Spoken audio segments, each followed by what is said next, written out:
Most of Pops's friends had left the zoo. Gordon, the crown cranes, the pelicans and Percy the penguin. All of them had found new homes in zoos up and down the country. Pops had also left. He didn't want to clip any more wings or force food down any more throats. He was glad that he'd left, but what to do now? A man who was to become one of Pops's heroes told him, "Stand still and be quiet and you will know what to do." Pops interrupted. "Stand still? I'm 17. How can I stand still and be quiet? I want to do something for Jesus." Eddie said, "Hold on, I haven't finished. Allow God's Holy Spirit to lead you and you will know what to do." Sometimes Pops's mouth was quicker than his brain. Within a couple of days, Pops had got a new job. John, one of his friends in the church, told him of a temporary job helping with the harvest on the farm where he worked. It was perfect and Pops started the next day. It was brilliant, driving tractors, stacking straw bales onto trailers and carting them away from the fields into the barns. But the best job of all was following the combine harvester. Pops would drive the tractor and pulled the special trailer that caught all the corn that spilt out of the combine and then race back to the farm, back up to the tall silos and tip the load of corn into a big pit where a special machine took it up to the top of the silo. Everyone worked flat out from early morning to late at night. Nothing was more important than getting all the harvest in before the autumn weather arrived.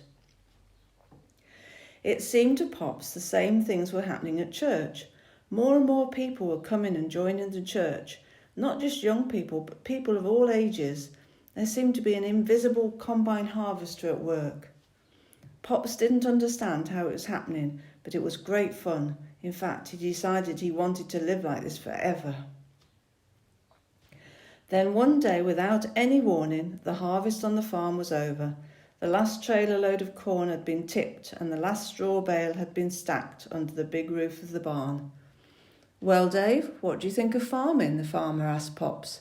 "Brilliant," Pops said, still a little shy when talking to older people. "Well, we'd like you to stay on full time." "Yes, please." Pops was going to become a real farmer, drive tractors and everything. The everything came as a bit of a surprise. The farmer had just bought a new field and he wanted to take John and Pops to see it. So they jumped onto the trailer and the boss towed them with the tractor to the new field.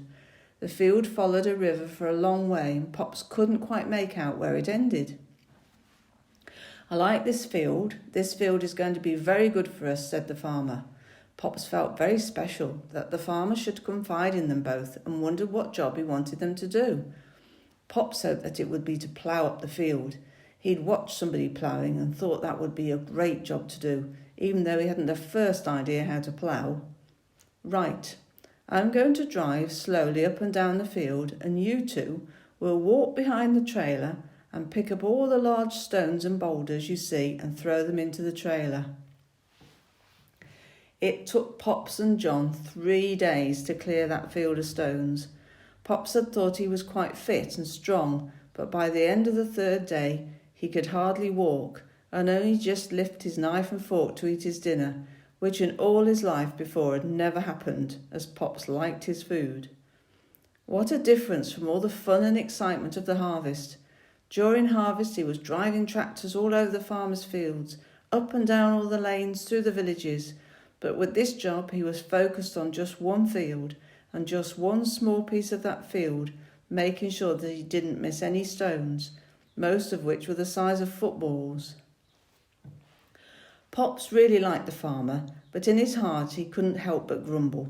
Look at the farmer, just sitting on the tractor all day, and us working like slaves under the hot sun. Who's he think he is?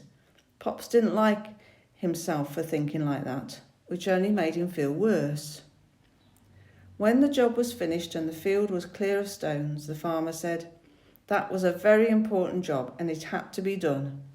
If we'd left the stones, the plough and other machinery would keep getting smashed and broken, but now the field is clear, we can get on and plough. I'll teach you." Pop started to think, could my heart be like the farmer's new field? The farmer had bought the new field and was very pleased and excited about its future, but if he'd left the stones, then it would never produce the crops of wheat that the farmer wanted. Pops was still feeling so free and happy knowing that Jesus had forgiven him everything, but just as he and his friend walked up and down the field looking and removing anything that wasn't what the farmer wanted, so the Holy Spirit was beginning to look and remove stones from Pops's heart. Stones of grumbling, they had to go. Pops's tempers, his arguing, his swearing, and feel sorry for himself. Enough stones to fill up a lot of trailers. Some were in deep, just as Pops thought sometimes had to dig to release a stone. So the Holy Spirit had begun digging deep in Pops's heart. Pops wanted more than anything to have a heart like a good field, where Jesus could grow a crop and harvest it over and over again. So Pops was determined to say yes every time the Holy Spirit discovered another stone that had to be removed.